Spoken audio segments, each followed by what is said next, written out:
Hi, friends. Welcome to the episode of Seek Your Summit. Today, I am interviewing Maha Abouelenein. She is an unbelievable author. She wrote the book 7 Rules of Self-Reliance, is a communication expert, personal brand specialist, and someone who is filling our episode with so many golden nuggets, you're going to want to listen to it twice. All right, everyone, welcome back to Seek Your Summit. We have an awesome episode today. So excited. We're going to start here. You built an empire around helping leaders develop their personal brands. What's one piece of outdated advice about personal branding you wish people would stop following? People think that personal branding is about self-promotion, and it's not. It's about idea promotion and leveraging your expertise. Oh, good answer. Idea promotion. Okay, let's like get into that more. You have expertise. You should share it. Building your personal brand is not about being an influencer. A lot of people think, oh, it seems like it's so self-promotion. It's so cringy. But listen, if you have expertise, do you understand you can monetize your brand, your name, your reputation, your expertise into relationships, into opportunities, into business, into money? That's what building a personal brand will do. The more you invest in your name, in your expertise, the more opportunities you will have, the more money you will make, more freedom you will have, the more, things you have time to do, you'll be able to do them. Gold nuggets right off the bat. Yeah. I mean, it's not just anyone who's a CEO or has a big social media following.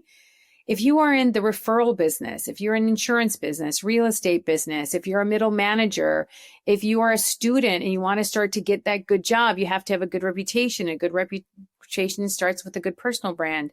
And I change the words. I think I interchange the words. If people think of personal brand, it makes them cringe. Replace it with the word reputation. And then I'm like, oh, yes, I do care about my reputation because it's the only thing that I have. It is. It is the only thing you have. And it's what you're known for, whether you're in the room or not. Or not, right? 100%.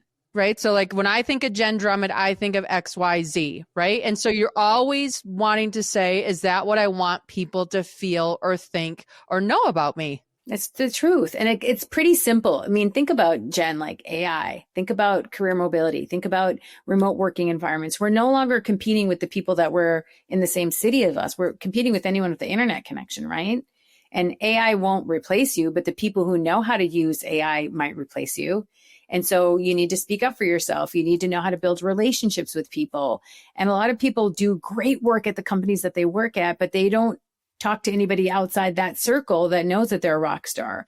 So how are you going to get a promotion unless you talk about your skills or your skill set, your emotional intelligence, your adaptability, or your teamwork, your collaboration? That's how you show up at work. That's your personal brand. Are you someone that's reliable and somebody who wants to be part of a culture that's winning? Those are all the things I think about when I think about the concept of building your personal brand. Oh, those are good points.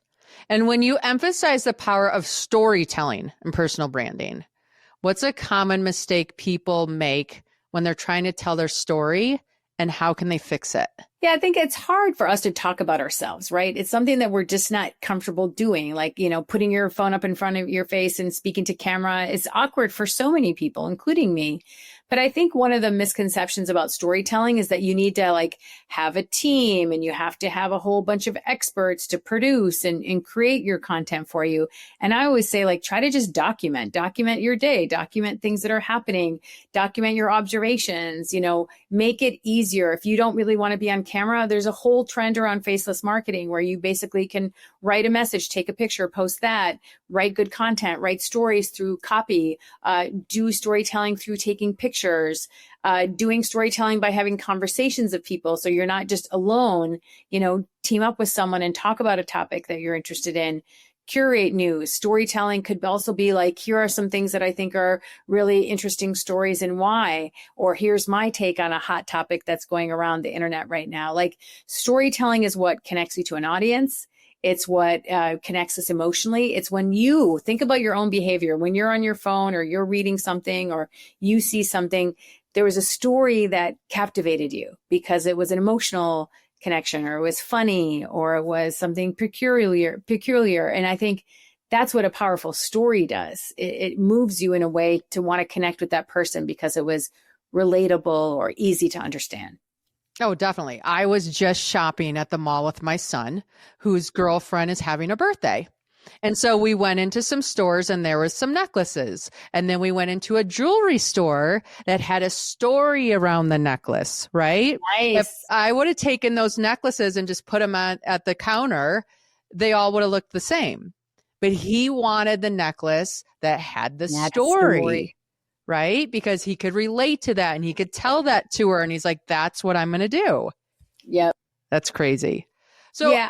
no, you're good. I was going to say, everyone thinks about a story that captivated their attention at one point and another, and you can do that as well through your relationships. And when I think about telling stories, it's not just things you do online. It's actually more important of how you connect with people in real life, you know? And so taking time to spend time with people to create those opportunities to tell those stories also matters, because when you meet people, you can have a conversation, you can have a dialogue. You can't do that through social media as much.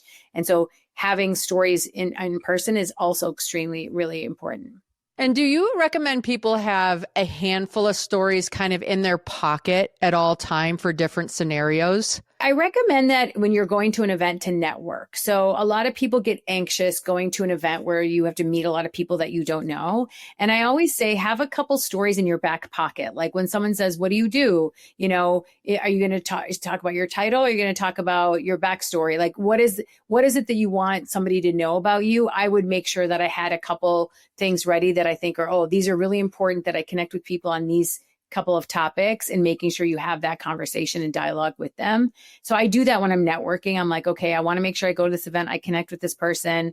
There's a potential business opportunity I want to pursue with them. This is a story I want to make sure I remember to tell them, because I think A, they'll remember me, but B, it's something we can connect on. And so I think that's important to do. But I think in general, you want to be authentic to like what your conversation is about. And that's what you shouldn't be over rehearsed or prepared. Yeah. No, when I go to networking events, I know there's a few people I'm researching before I get there, right? So that I'm prepared.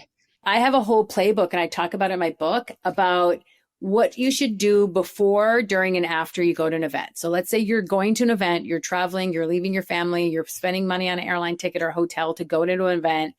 Make sure you're studying the program. You want to know who's speaking, what are the stages. Make sure you look at the map, how far the stages are in case you need to get to a couple different places.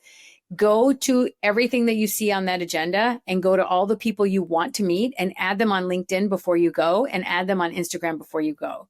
Then I want you to go DM those people.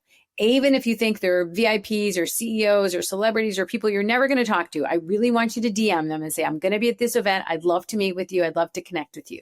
You're signaling that you're going to be at that event. Make sure you post on social media that you're going to the event, so people in your New America community know you're going, in case they want to meet you or you want to meet them. So I do a lot of work before I go to an event. Then when I get to the event, I make sure that any of the people I wanted to meet who are on stage speaking, I never approach them before they're speaking. Yeah. Because they're busy. They're thinking about their talk. They're thinking about being on time. They need to be backstage to mic up, to do their rehearsals, to meet other speakers, whatever the situation may be. Always catch them after. So making sure that you know where the stage is, where they're coming from, so you can try to go introduce yourself after. And then when you do meet them, you should say, I DM'd you. Remind them so that when they leave the event and they met so many people, you've told them that you DM'd them. And so they might be able to make that connection and then recall you because you've messaged them before, met them in person. And then afterwards, if there's somebody that I meet, I really make a point of taking a selfie with them. I'm like, can we take a selfie together so I can remember this moment? And then if I take your number, I would text you the photo. So now, Jen, you've left the event with my number and my name in your phone, with the photo of me in your phone, and a DM from me. So there's multiple touch points in which I've tried to communicate and connect with you so that you can remember who I am. And then I make sure I talk about a story when I talk to them that helps them recall who I am, and the story is what connect us. So there's a whole playbook in my book about how to really make the most of relationship building, and how do you do it in today's business world, and how do you do it through Zoom or Microsoft Teams when you just see people in your company on a box. There's a whole new playbook for networking today. It's completely changed from what it used to be like. In your book, everybody who's listening, we're going to have show notes and everything, but 7 rules of self-reliance. Yes. I read it more than once. Okay. One, there's the number 7. So, I'm a 7 girl. So like, of course, anything with the 7, I'm going to read, but I love that. I mean, it's not hey, read it once and put it away.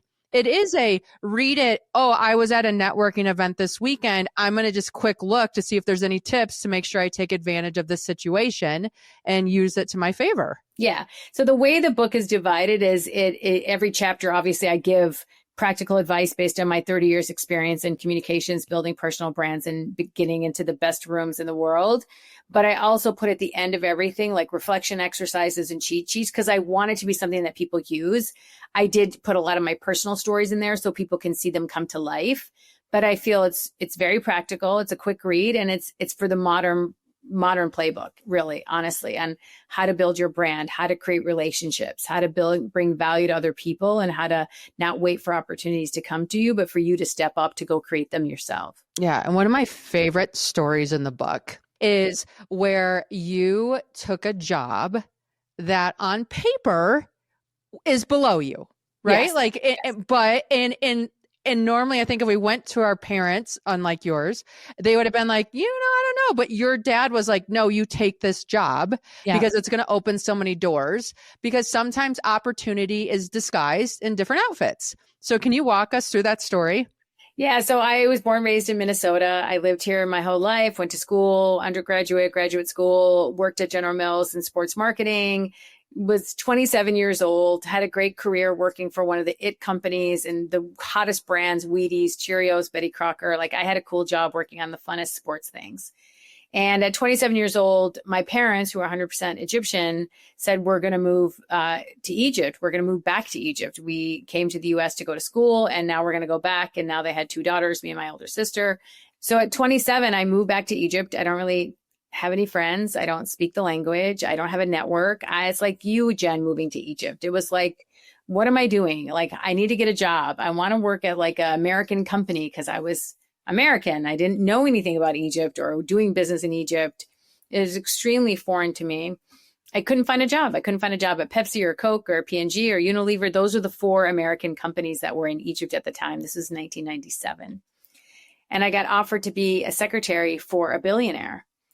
And I went home that night just upset. Like, I'm like, I can't believe, like, I have like a degree. I have a lot of work experience. I'm overqualified. Like, this is like, are women only getting secretarial roles in the Middle East? Is that a stigma that they only put women in admin roles and the men get the real jobs that have more salary and opportunity and they put women in a box? That was my first gut feel, was like, this is a negative thing against women. And then it turned out I was wrong. It turned out I was very naive. And then my dad basically gave me the advice. He's like, you just moved here. You don't know anybody. This is a great opportunity for you to like network and meet people and land. Like, when are you going to work for a billionaire ever in your life and sit outside his office? You have a front row seat to how business works. And one of the most powerful people in the region. If I were you, I'd take this job tomorrow before he like decides to find somebody else to be his office manager and secretary. So I did. Much to my chagrin, the next day I went and accepted the job, and it turned out to be the best thing that ever happened to me. I started as his secretary, ended as his business partner. He gave me a lot of opportunities. He taught me a lot of things. He put me in rooms so I can learn. He threw me on the deep end of the pool multiple times to see if I would drown or if I would swim, and I swam. And I found out I was capable of doing things I never thought I could do because nobody had ever asked me. And he asked me, and he gave me that chance. And so that gave me a lot of confidence, and it gave me a lot of, like, I can do hard things. And this was pre-internet. Like, he was launching internet in the Middle East and mobile phones in the Middle East. So it was like a huge opportunity for me, but it just taught me so much about what you need to do to, like, no job is beneath you. You can do any job and you can work hard. And by doing that and starting at the bottom, I learned a lot about myself and how to treat other people and how to just put in the hard work and effort and let that speak for itself. I mean, at the end of the day, it's all people business, isn't it? I mean, it's all people. Yeah. And I never worked with someone that extraordinary ever again in my career. And that was almost 30 years ago. And I just got so fortunate. I just actually texted him today because I wanted to ask him for advice on something. And I talk to him all the time, but like, it's just something that you just need to make sure that you take opportunities. Like you said, you never know how they're going to be dressed, and you can make an opportunity into what you needed to become if you know how to create value for people. And that's what I did. Yeah, that's amazing. What's a secret you've learned about influence that most people don't realize? A lot of people think that if you have followers on social media, you have influence. And that is not true. You have to have trust. Trust and credibility matter more than anything. And I think there's a misconception that if you have a lot of followers, that you have a lot of influence. And that's totally not true. Someone could have no followers on social media and have a lot of influence. And they did it because they built trust with people. They built equity with people. They have a strong reputation. They understand the importance of building that credibility over time. And trust is very hard to get, but once you get it, you can work hard to keep it. Definitely. And personal branding, because that's your venue, is so competitive these days. Like it's the buzzword. It's what everybody's doing. How do people differentiate themselves in the noisy environment? I think a lot of people are getting it wrong. I think they think it's about self-promotion. And I think, no, you need to think about how you adding value to your audience or how you adding value to your relationships. A strong personal brand is one that brings not just your skills and expertise, but also your personality to the table. And I think that's what makes people stand out is they have to get to know you. You cannot outsource your personal brand for someone to manage it for you. Obviously, you can get help on content or stuff like that, but it's really about how you treat people in person versus your online persona. And I feel like a lot of people get that wrong. They think, oh, if I just have a strong social media presence, that's my personal brand. Actually, it's really how you treat people in person and in real life. That is what the rubber hits the road. That was what matters. You know, with everybody building these brands online, how important is personal in-person meetings versus just virtual meetings? I think it's important that you do that you meet people. Like I do spend a lot of time traveling because I have to go meet my clients. Like I have my company's 100% remote. Our team members are remote, but we do a lot of business in person because that's how relationships are cultivated and built. And, you know, that time and energy that you spend with someone face to face is extremely important.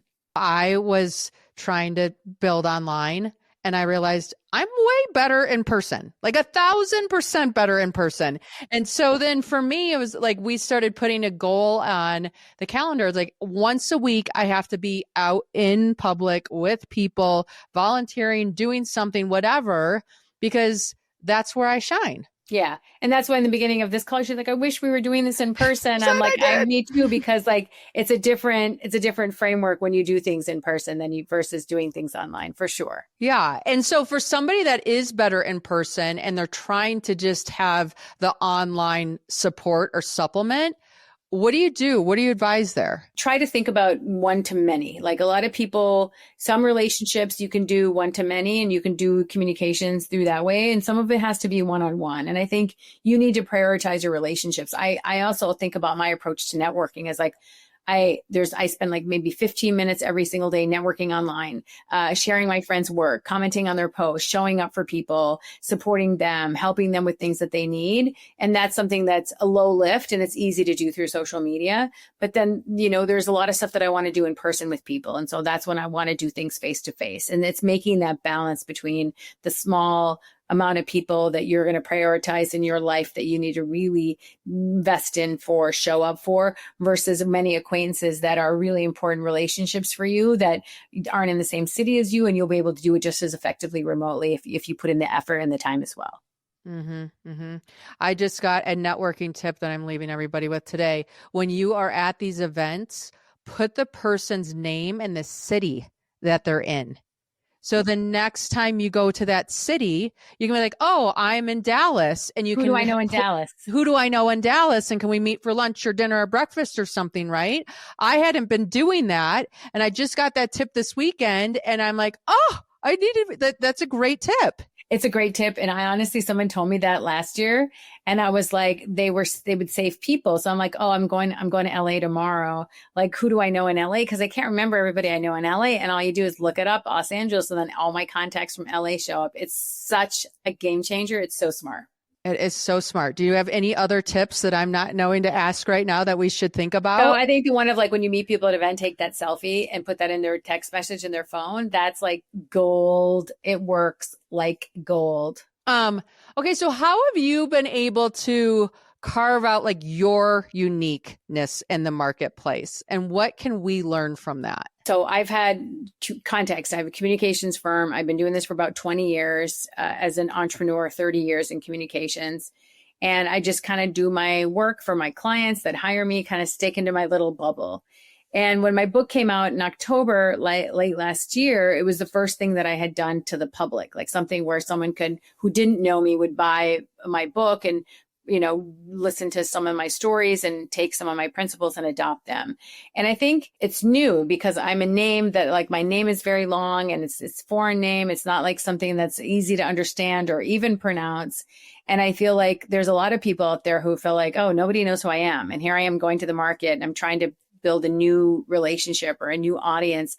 That's exactly the spot I was in. Even though I have this long-standing career with a communications firm, working for some of the biggest names in the world, the Googles, the Netflix, the Gary V's, the other people. But I had to start from zero to kind of reestablish, here's who I am, tell my story. What's the value I bring? What's the value of listening to me? What experience can I share with them? How can I make a difference for them? And I think anyone on this listening to this podcast is going to be in the same situation I was in 6 months ago, right? Mm-hmm. Mm-hmm. How do you build an audience? How to build a community? I had to start with like very simple, basic things. What's my story? Who am I? What is important for people to know about me? Why do they need to know my backstory to know if they should buy the book? So I'm a credible spokesperson. I have the experience. So you need to think about those things too. How do you introduce yourself to the world? How do you build the right relationships, especially in industry? I live in digital world and now I'm printing a book, right? It's a completely different audience. It's a completely different set of skills and audience that I'm talking to.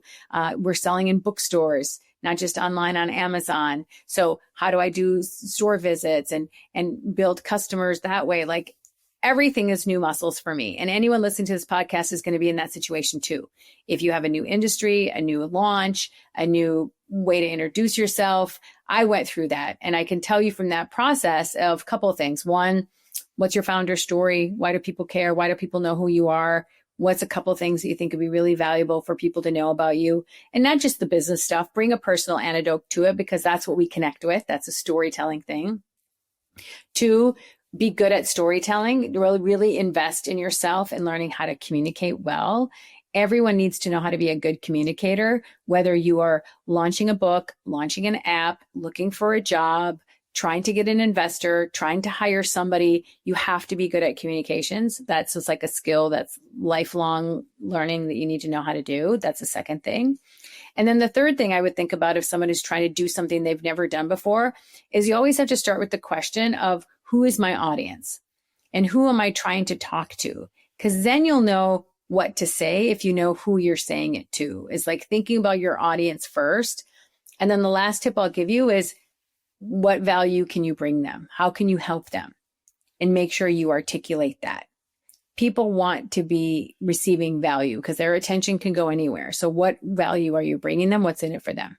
We're all in that phase at different stages, right? Like I feel like it just keeps evolving and shifting and moving in all those pieces. When it comes to your personal brand, AKA reputation, and something bad happens, right? Offense is the best defense. Or what is the story here? Yeah. So what do you do if your brand comes under attack?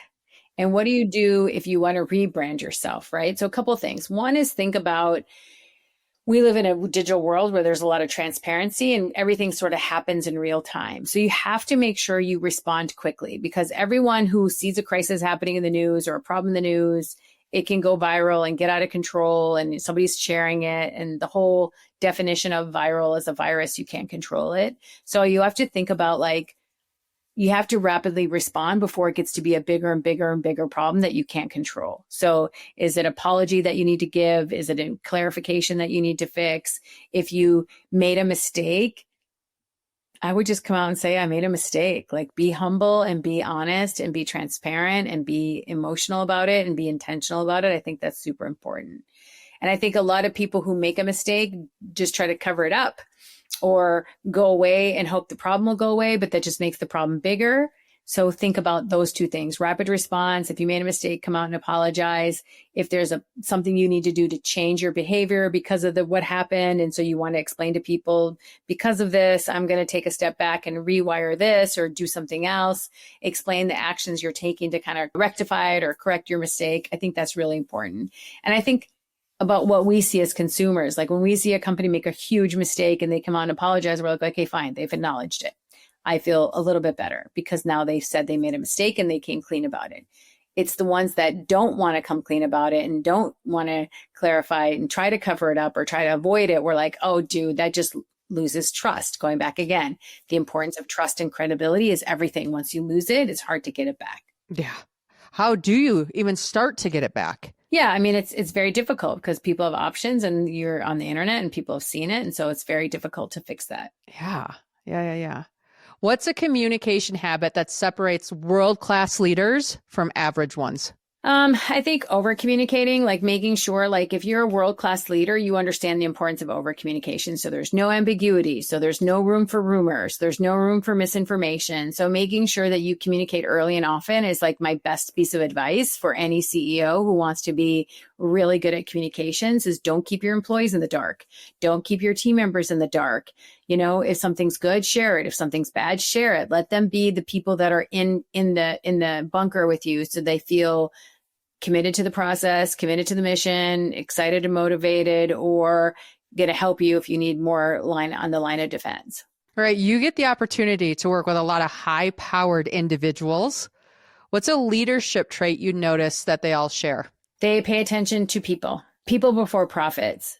It just matters every single time. Like everyone that I've worked with that are empathetic leaders and focus on the people first, the profits come.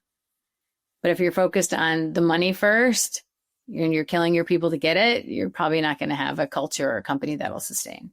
People first, 100% easily. Yeah. Yeah. I have my book, People Over Peaks. People Over Peaks. Always, Yes. always. Okay. So you're at the intersection of like business, media, leadership, communication. What do you see one of the biggest trends coming forward with everything going on? So one, I believe everyone's going to build their own personal brands. I think they understand the importance of that. I think that's going to be a trend that becomes a business mainstay that's going to happen. I think two, a lot of people obviously are thinking about AI and the role that AI will play with that. But I think it's going to be really, really important that you build storytelling around effective and emotional intelligence. And so your AI will never replace your reputation, but it might help you scale and structure a story going forward. I think that's a second big one. And then third, I think, and this is something we talked about off camera before we came online of like a really important part of business is your mental health and your productivity and how you can bring your best self to work. Is it going for hikes? Is it working out? Is it taking time away from your laptop so you can be an effective leader, so you can be an effective communicator? I think that's key. I'm a believer that resilience is born out of recovery. And so you have to have that rest period to absorb all the training to be able to go perform and get to the top. Yeah. You help people craft their own brand stories. Their brands craft brand stories. What's a story of your own that a lot of people don't know? I feel, here's one thing I can share. I'm 55, and I feel like one thing a lot of people don't know about me is that I have just not get started yet. Like, I feel like there's so much more that I want to do. And a lot of people are like, oh, she's at the peak and she's done. And I'm like, no. I'm going to write another book. I want to train people. I'm doing a lot of online coaching and online training because I want to scale it to more people. And I feel like because of the internet and because things are available online, that we're going to be able to help a lot of people. And I like even the work that you do, like I love following you because I'm learning from you. And I find that I just want to do that for more people and scale it to more people. And so there's more coming is what I want to say. I love this. I'm excited. I'm subscribing to all things. So you just put me on that list. So you've been able to build a really impressive career in a primarily male-dominated industry. What has been key to help you just demand that authority and respect? Yeah, I think for me, it's not so much about demanding authority and respect, but I was like, I just got to make sure that I can deliver results. And if I can do my job well and results will happen, that will speak for itself. And then people will pay attention and listen to me. Like, I can't be expected to be a voice of authority or any credibility in any room with men or with other women unless I know my stuff. And so I really spent time investing in myself. Like, in order for me to be valuable for other people, I have to be valuable. So for me to survive in a male dominated world, I had to because I worked a lot in tech. My whole early part of my career was in tech and it was all engineers and men. And I'm like, I got to know my stuff. I have to bring something to the table. I have to earn my seat. Otherwise I don't have a leg to stand on. And so I was like, I got to get smart. And my dad was like, he gave me some terrific advice. Like, no one can ever take away what's between your two ears, your brain. Like, you got to be knowledgeable. No one can ever take that away from you. They might take away opportunities from you. They might want to take away your confidence. They might want to, fill you with self-doubt. But if you're a smart woman and you really have conviction that you know your stuff, you don't have to worry about who's in that room, because you just need to be yourself and be the best version of yourself in that room. Mm-hmm. And how are you filling those 2 ears? Like, are you watching podcasts? Are you reading books? Are you going to masterminds? Are you attending conferences? How are you filling that little brain? Yeah. So a couple things. One is I read a lot of books. I probably read 3 to 4 books a month. I read a lot of books. I love books. That's why I wrote one, because I love reading them. I do listen to a lot of podcasts. I listen to a lot of health podcasts, medical podcasts, pop culture podcasts, science podcasts. Those are like the things I like to consume over audio. And I do go to a lot of events because I want to meet people and I learn from people. You don't need to read books or podcasts if you just talk to people, because people have lived experiences. People have stories that move us. People have failures that they can share with you. So learning from people is probably one of the most overlooked ways to learn, but it's the most valuable for me. Mm-hmm. No, I have been just more conscientious of how I'm getting my data and where I'm getting it from. And then where can I do something that I would have never done, so that I just get a new experience to add in. Yeah, 100%. Right. So I make myself do 6 new experiences a year. Whoa, and it can be silly. But it's like, I had never gone to a stand-up comedy show. Okay.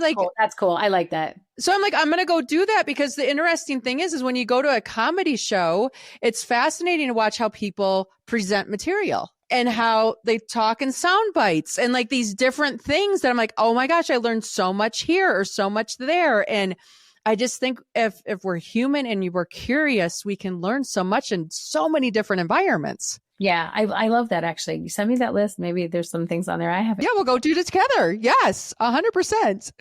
Okay, so AI and tech are definitely reshaping communication. How do you see that evolving and affecting personal branding over the next 5 years? One thing I think you'll know for sure is that people are using ChatGPT or any of these other tools to build their personal brands. I can see it in a heartbeat on a piece of copy. Like, I know it and you know it. So I feel like don't do that, because that's not authentic and that's not building your personal brand. But you can use it for research, for topics, for ideas, for scaling or shaping an idea. Like, definitely don't, be smart about it and use it to help you with like headlines or copy editing or stuff like that. I think that could be a very effective tool in thinking about how to write stories, how to pitch stories, how to do stuff like that. I think it's very, very meaningful, and it's something that we're using at my company for a lot of work to make sure that we're using it for the effective ways it can help us do some of the research and legwork that we're looking for, data or statistics. It's just smarter and faster than just a regular search. And so I think that's the biggest difference for me.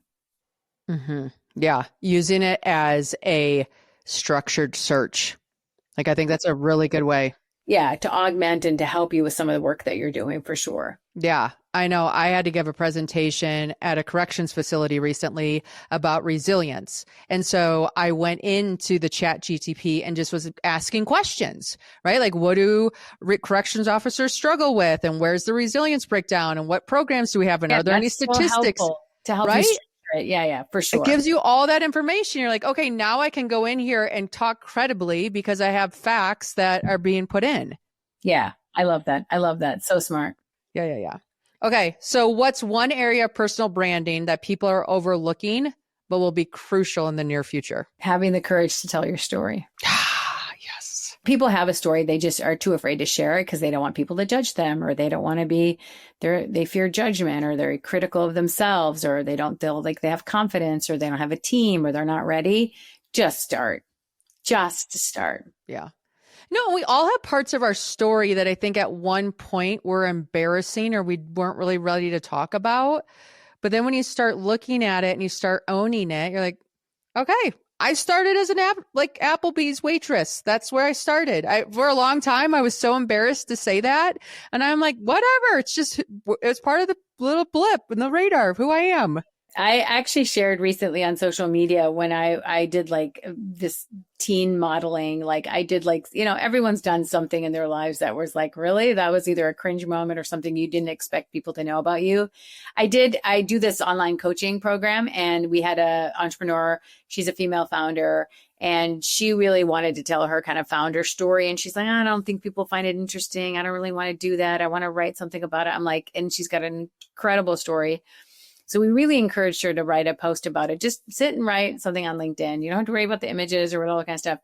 She wrote it, and the reaction and feedback was off the charts. Like, people were so inspired. People were didn't even know it. They were moved. It was being shared. It started to go viral. The comments were like, she got 600-700 comments, even though she didn't have that many followers, but other people saw it and shared it. It was extraordinary. That was her first post ever on LinkedIn. And we pushed her to do it. And now she's out there. And this was like a couple weeks ago. And so now she's out there doing more. And she started a newsletter, and she got like hundreds of people to sign up for her newsletter. I'm like, see, she was just on the sidelines waiting. And we really kind of encouraged her to share her story and have that courage to take that first step to share her story. And the results were remarkable because she was authentic. She told a story that connected with people. It was her. She didn't outsource anything. It wasn't ChatGPT. And I just want anyone who's listening to this now to think about just take that first step. You'll get that learning. Did it work? Did it not work? Does it work for me? Does it not work for me? That's up to you. Yeah, it's all data, right? Like if you can just take the emotion out of it, and this is data, and I'm learning and I'm collecting and all the things. Okay, Ma, will you share with us how we can reach out and work with you if we need help sharing our message with the world? Yes, I would love you to connect with me. First of all, go to my website and give me your email, or put your email in, because I have a newsletter where I give a lot of free tips every single Thursday. We share something on what you can do to build your personal brand or build your network. So connect with me to join that newsletter. I also, on my website, have training and workshops that I do. If you want to have a personal brand workshop 1-to-1 or in a group setting, I offer that. I would love to have the chance to coach you. So I do online coaching. We have a new session. I don't know when this podcast is coming out, but in April 21st, we start a new group of that. And it's fun. It's only 10 people. We work in a group because private coaching in groups works. And I help you with everything: how to build your brand, how to find your narrative, what should you be talking about, how should you post, how to build your visibility, what should your media look like, how to get onto media, all the things that I love to talk about: communication, storytelling, networking, and personal brand. You guys heard it here today. We're excited to see your posts. Thanks for listening in. We'll see you next week. Thanks, Jen. Thank you.